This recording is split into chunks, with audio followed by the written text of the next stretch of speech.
मंचस्थ जागृत चेतना से संपन्न संत समाज एवं प्रसाल में उपस्थित मुमुक्षुओं, माताओं एवं बहनों, हम सभी जिस विचार मंच के सामने बैठे हैं, यहाँ मुख्य रूप से उन्हीं बातों पर विचार किया जाता है जो हमारे जीवन से जुड़ी हुई ज्वलंत समस्याएं हैं। आज और कल का जो यह 2 दिवसीय सत्संग है, इसका विषय निर्धारित किया गया है और किसी भी कार्यक्रम को व्यवस्थित संचालित करने के लिए विषय का निर्धारण आवश्यक होता है और यह विषय है योग और ध्यान का हमारे में क्या महत्व है। योग और ध्यान 2 शब्द सामान्यतः हम लोग जानते हैं कि योग का मतलब जोर होता है, जोड़ना। योग मतलब जोड़ना। जिस विशेष अर्थ में योग का प्रयोग है हमारे शास्त्रों में, और बड़ा मशहूर है यह कि हमारे यहाँ जो दर्शन, कई दर्शन हैं, उस दर्शन में एक दर्शन है जिनका नाम ही है योग दर्शन, जो महर्षि पतंजलि द्वारा विरचित है। और वहाँ जब योग का अर्थ है तो विशेष अर्थ लिया गया है कि योग का मतलब जोड़ना है, जुड़ना। तो जब कोई चीज जुड़ेगा तो कहीं से हटेगा, कहीं जुड़ेगा। तो वहां पर योग का जो अर्थ है वह यही है कि हमारे अंदर जो चेतना है, इसके कई आयाम हैं, लेकिन हमारे अंदर जो चेतना है, जो हमारा चेतन तत्व है, उसकी जो चेतन धारा है वह भिन्न भिन्न जगहों पर उलझी हुई रहती है। इस चेतन धारा के उलझने के कारण हमारे मन में बहुत तरह के संताप जन्म लेते हैं, बहुत तरह के मनोविकार पैदा होते हैं, उस मनोविकार से दुख पैदा होता है। तो हमारी जो चेतना भिन्न भिन्न चीजों में उलझती है, तो इस उलझाव को कैसे हटा सकते हैं? यही मूल ध्येय है, मूल उद्देश्य है कि हमारी चेतना जो भिन्न भिन्न चीजों में उलझी हुई है उसको कैसे हटाएं। इसके लिए उन्होंने कहा कि योग क्या है, तो योगस्य चित्तवृत्ति निरुद्धा, चित्तवृत्ति के निरोध को योग कहते हैं। निरोध मीन्स रोकना, कि हमारी जो चित्तवृत्तियां भिन्न भिन्न जगहों पर बिखरी हुई है उसको समेटकर एक जगह लाना। और हम कुछ व्यवहारिक उदाहरणों के जरिए इसको आसानी से समझ सकते हैं कि हमारे अंदर जो आनंद की अनुभूति होती है कब कब होती है। तो हम समानतः देखते हैं कि जब हमारी चेतना कहीं उलझी हुई नहीं रहती है तब हमको आनंद की अनुभूति होती है। यदि हम इसको समझने के लिए देखते हैं कि यदि हम किसी बड़े संकट से उलझे हुए रहते हैं या घर की समस्याओं से उलझे रहते हैं और कोई मित्र या कोई प्रियजन हमको सलाह देते हैं कि नहीं कुछ घूम फिर लीजिए, तो जैसे ही हम घर से निकल करके बाहर घूमने जाते हैं तो हम घर उन समस्याओं से छूट करके बाहर के दृश्यों में लग जाते हैं, अन्य चीजों में लग जाते हैं। तो जैसे ही उन विषयों से हमारा चित्त छूटता है वैसे ही खुशी मिलती है। देखिए खुशी कहाँ है कि आप देखेंगे कि बदहाली में है, घर में बहुत समस्याएं हैं, लेकिन वह आदमी यदि 4 लोगों के सहयोग से या 4 मित्रों के साथ ताश खेलने बैठ जाता है तो एकदम उसके मुखार वृंद पर जो है ना मुस्कुराहट खेलने लगती है। अभी भी रास्ते से आ रहे थे, बगल में रोड के किनारे झुग्गी झोपड़ी के बगल में लोग ताश खेल रहे थे, एकदम प्रसन्न चित्त थे। आप कहिए प्रसन्नता कहाँ से आई? उस ताश के निष्प्राण पत्ते के खेलने से आनंद का आ जाना, ये कितने आश्चर्य की बात। तो आनंद कहाँ से आ रहा है? आनंद आ रहा है कि जब चित्त ताश के पत्ते में जुड़ गया तो हमारी जो समस्याएं हैं वह हमारी चेतना से छूट गई। जैसे ही हमारी समस्याएं जो घर की हैं वो हमारी चेतना से ओझल हो गई और हमारा चित्त जुड़ गया ताश के खेल में, बस आनंद मिलना शुरू हो गया। और इस आनंद की अनुभूति के लिए लोग सब काम छोड़ करके ताश खेलने में लगे रह जाते हैं या अन्य खेलों में चले जाते हैं। यह बात प्रमाणित करता है कि वास्तव में यदि हमारी समस्याएं तो खत्म हुई नहीं, बल्कि हमारा चित्त वहां से हट गया, लग गया ताश के पत्ते में। तो समस्या रहने के बावजूद भी हमें आनंद मिल रहा है। तो क्यों मिल रहा है? इसीलिए मिल रहा है कि हमारी चेतना उन समस्याओं को महसूस करना छोड़ दी और हम आनंद महसूस करने लगे। यह प्रमाणित करता है कि आनंद जो है हमारे अंदर स्वतः है। बस परिस्थितियां होती है कि जैसे ही हम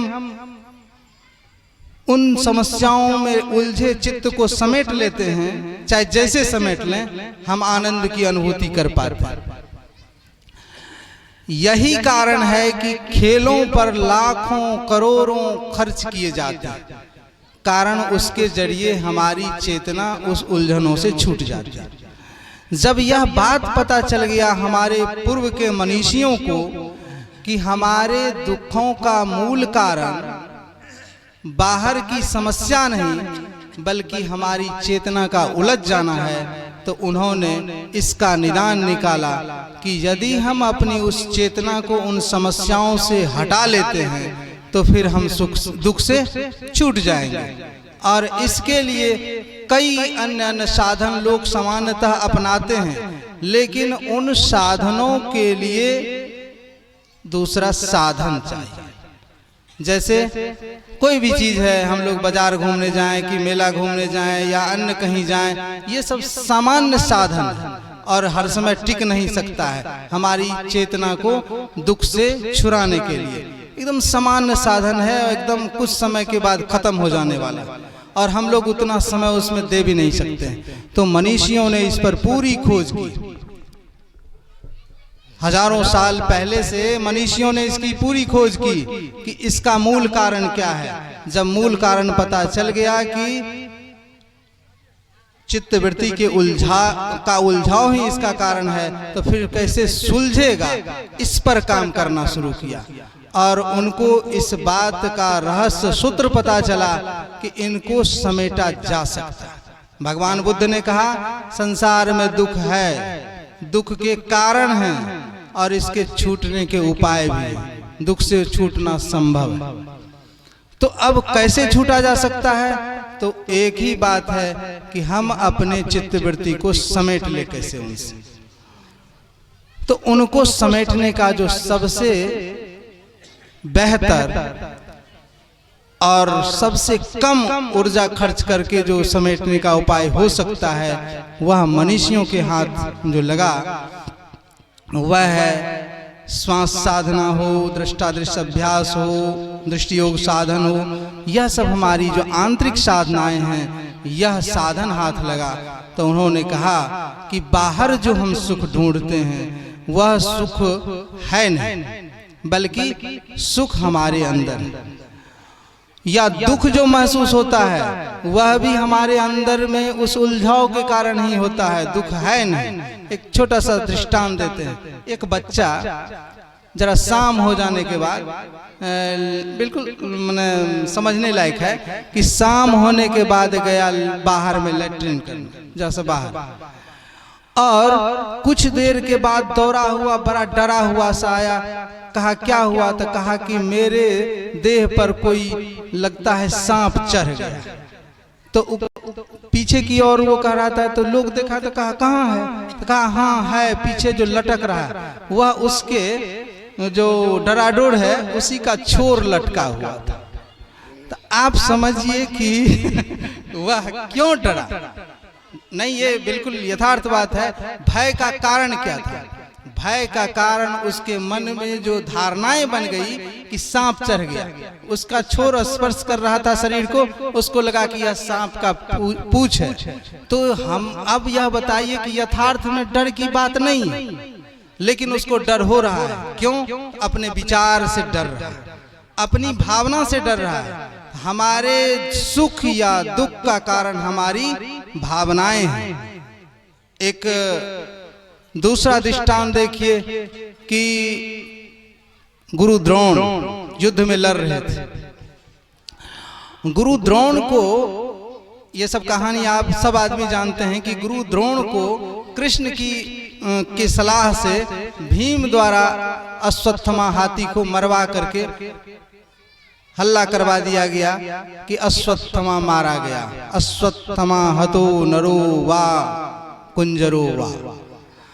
अब जो है द्रोण के हृदय में जो दुख हुआ वो क्यों हुआ? जबकि अश्वत्थामा जिंदा था। उनके मन में ये भावना घर कर गई कि वास्तव में अश्वत्थामा शायद मारा चला गया। वो दुखी हो गए, निराश हो गए, हताश हो गए, जबकि यथार्थ में तो अश्वत्थामा था ही। तो दुख का कारण वो विचार या भावना। ये हमारी जो भावनाएं बनती हैं दुखात्मक, वो दुख का कारण बनता है। तो हमारी भावना दुखात्मक न बने, हमारी भावना सुखात्मक रहे, उसके लिए यह जरूरी है कि हमारा चिंतन बिल्कुल दुरुस्त होना चाहिए। हमें यथार्थ ज्ञान होना चाहिए कि हमारे सुख दुख का कारण क्या है। दूसरी बात, आनंद कहाँ से हम लोग महसूस कर पाते हैं? आनंद जब भी महसूस करते हैं तो वो हमारे अंदर का वास्तविक स्वरूप है, मूलभूत, जो हमारे तरह तरह की धारणाओं से ढक जाता है, हमारी भावनाओं से ढक जाता है। उसको अनावृत करने के लिए, हटाने के लिए ही ये साधन भजन है, जो हमारे मनीषियों ने हजारों साल से पीढ़ी दर पीढ़ी दे करके यहाँ तक पहुँचाया। जो यहाँ से फिर हम लोग पाते हैं कि वह जो साधन है योग, जिसके जरिए हमारा चित्त निरुद्ध होता है। चित्त का निरुद्ध होना या एकाग्र होना वह योग है, और इस योग की जो क्रिया है वह ध्यान है। चित्त का सिमटाव होना वह योग है, और उस सिमटाव को करने की जो प्रक्रिया है वह ध्यान है। ये दोनों चीज हमारे लिए नितांत आवश्यक है कि हमारा जीवन यदि व्यवस्थित हो सकता है तो इन्हीं चीज़ों से हो सकता है। और इस पर पूरी बातें होती ही है, करेंगे ही। हम थोड़ी सी चर्चा करना चाहे कि योग क्या है, तो चित्त का सिमटाव है, जिसके बारे में महर्षि पतंजलि ने कहा योगश्च चित्तवृत्ति निरुद्ध।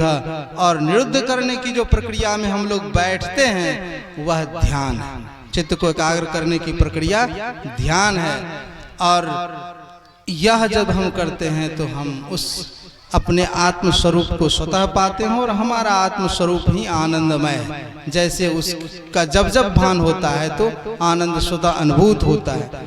तो यही चीज है। इस पर और बातें होंगी, मैं थोड़ी सी मैंने चर्चा की। और हम लोग जब धीरे धीरे इस शाम होने का समय है, साहब जी हैं या अन्य जो भी हैं उनसे हम लोग सुनेंगे।